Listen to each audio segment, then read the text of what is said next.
The road back to the old house narrows the way memories do, quietly without asking permission.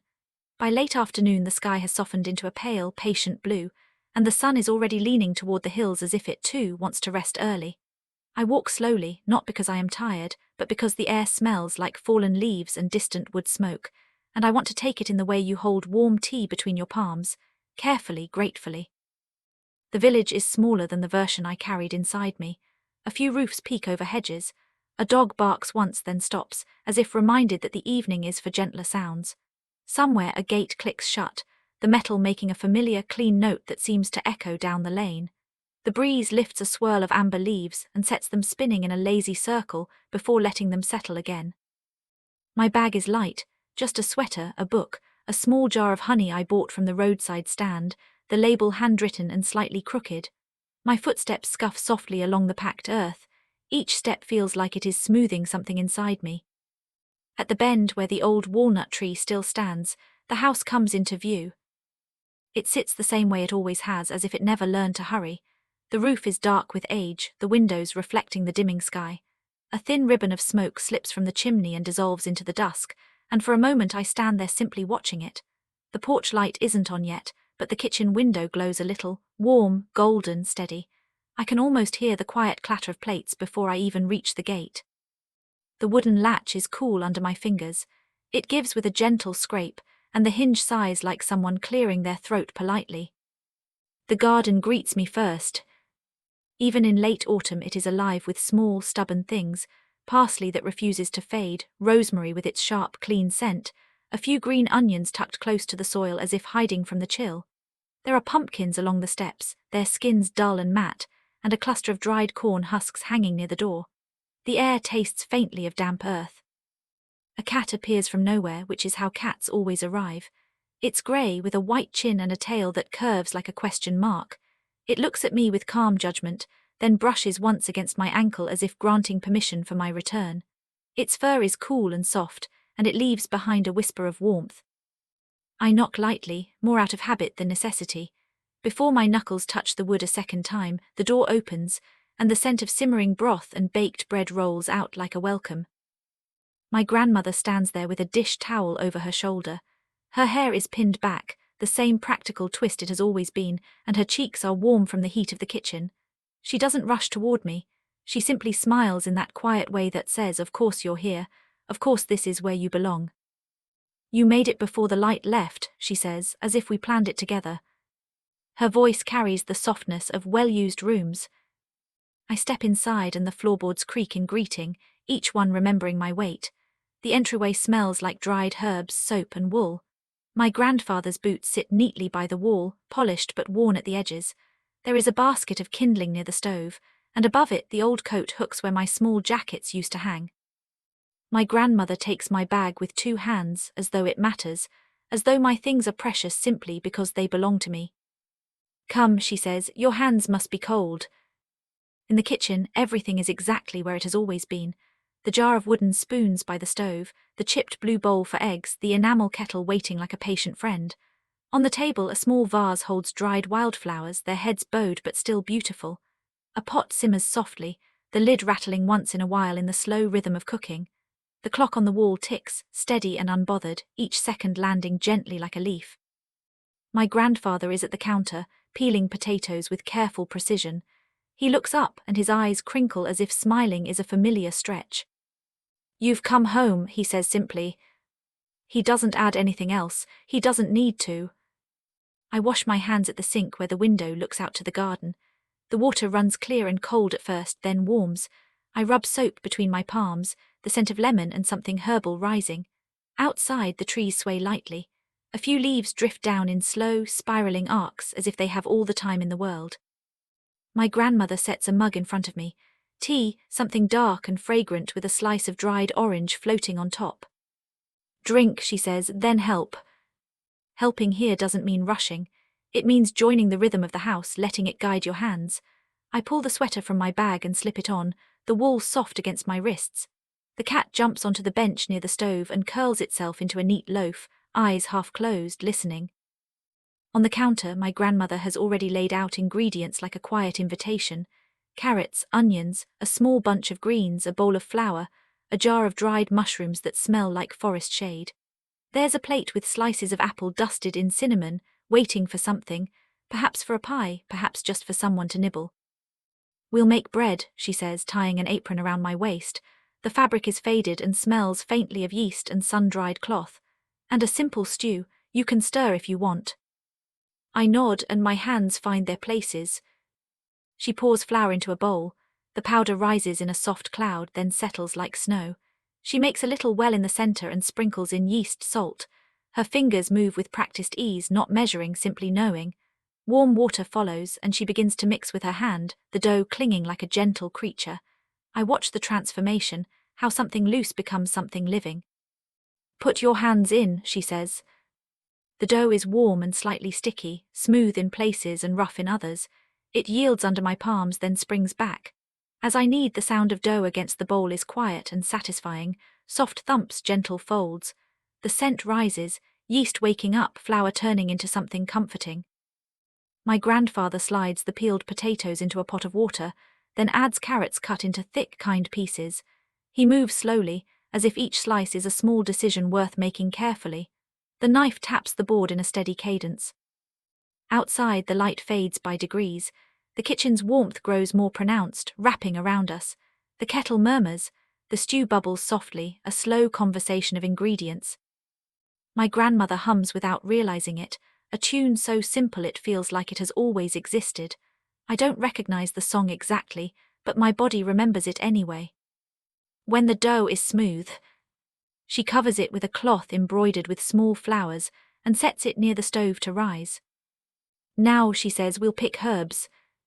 We step out into the evening together. The air is cooler now, and the sky has deepened into a color like watered ink. The first stars are faint, shy. The garden smells damp and alive. My grandmother carries a small basket. She moves along the beds, brushing her fingers over rosemary, thyme, parsley, as if greeting each plant. She pinches off sprigs and drops them into the basket. The herbs release their scents with each touch, sharp, green, clean. The sound of her scissors is gentle, almost polite. I crouch near the mint, even though it's mostly gone, just a few tired leaves left. When I rub one between my fingers, the scent is still bright, like a memory of summer. Near the fence there are a few late mushrooms in the grass, small and pale. We don't pick them. We simply admire them the way you admire something delicate that will not last. A tiny spiderweb glitters between two stems, catching the last light. The cat follows us, stepping carefully around the plants. It pauses to sniff the air, then sits, tail curled around its paws, watching. We gather a handful of herbs and a few green onions. My grandmother also plucks 2 small apples from the tree that still insists on fruiting late.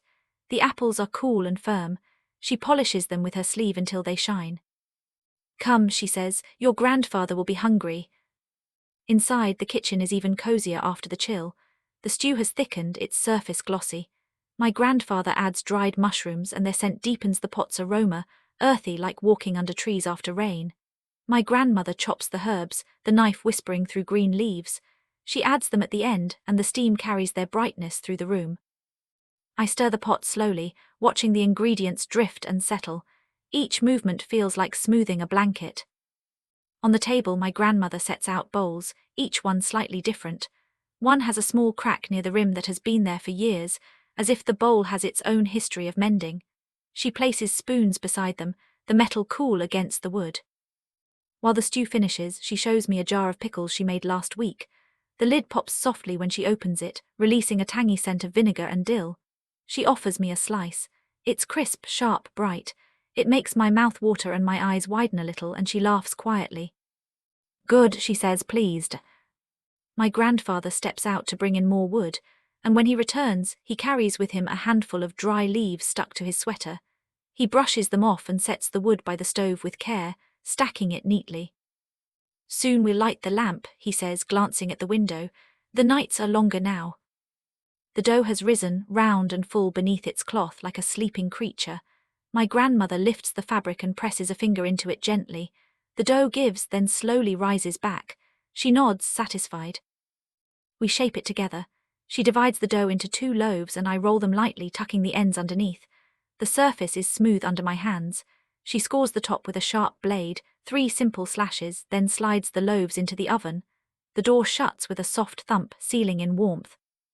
The smell of bread begins before it even bakes fully, and it makes the whole house feel like it is exhaling.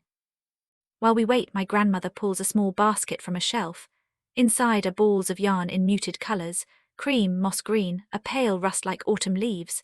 She hands me 2 knitting needles. Just a little, she says, as if it's not important, as if it's only something to do while time moves. I haven't knitted in years, but my fingers remember more than my mind does. The yarn slides, soft and slightly fuzzy, and the needles click in a gentle rhythm. The sound is soothing, like rain against a roof. My grandmother sits across from me, mending a small tear in a towel with slow stitches, her needle dipping in and out like a quiet bird. My grandfather settles into his chair by the window with the newspaper, though I notice he doesn't turn the page much.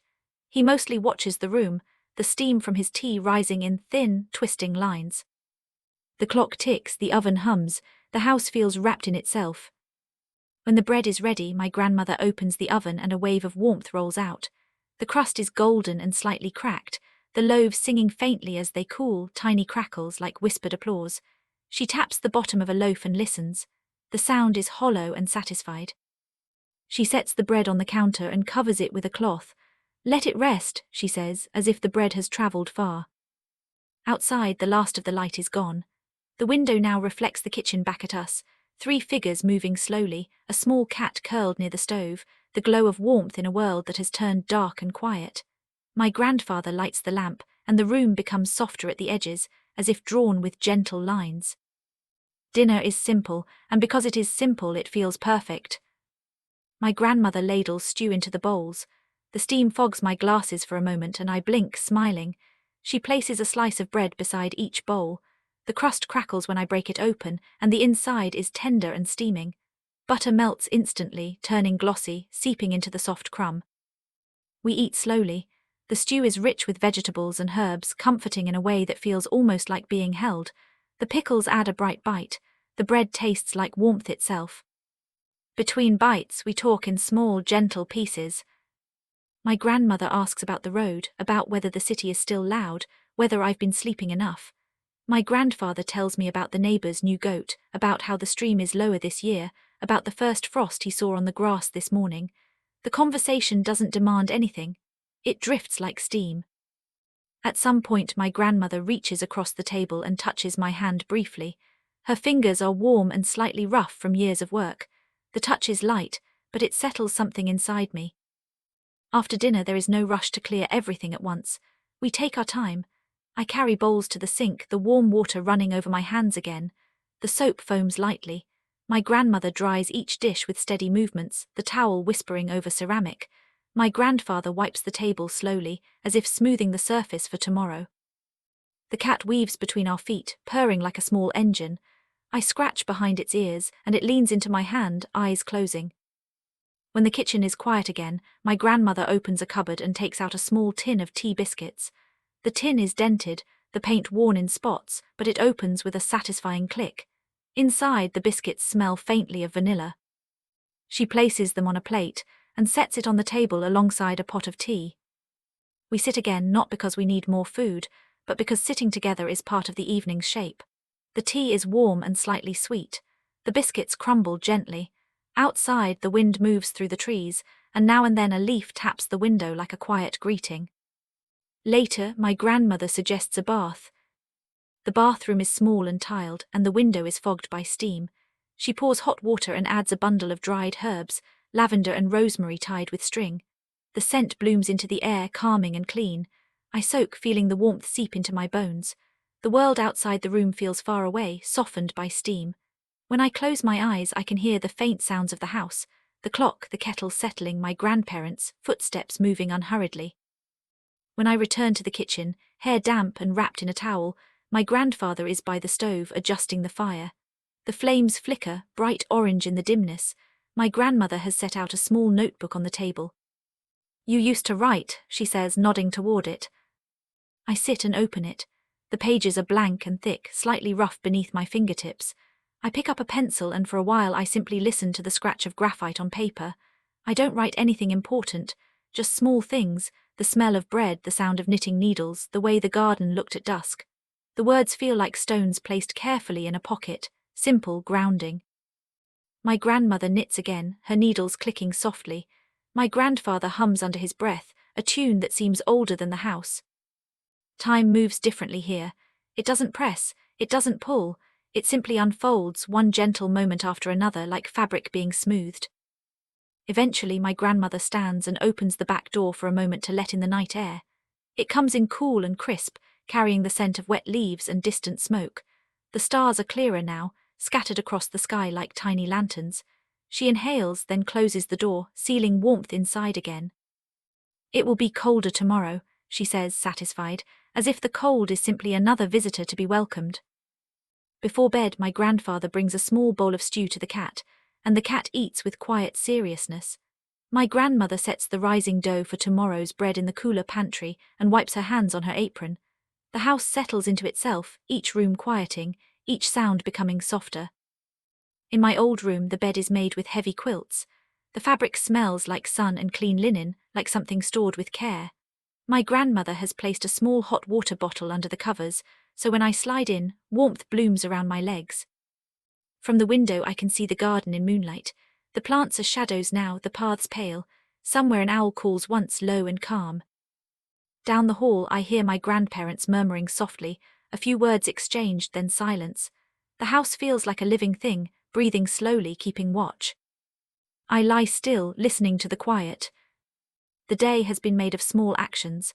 Walking, stirring, kneading, picking herbs, washing dishes, writing a few lines. None of it is extraordinary, and yet it feels like something precious. Like returning to a place where the world remembers how to be gentle. My eyelids grow heavy, the quilt is warm, the air smells faintly of bread and rosemary. And as sleep arrives, it comes not like a sudden drop but like dusk itself, slow, soft, unhurried, until everything is wrapped in peace, and the old house holds me the way it always has, steady and kind, while time moves slowly in the dark.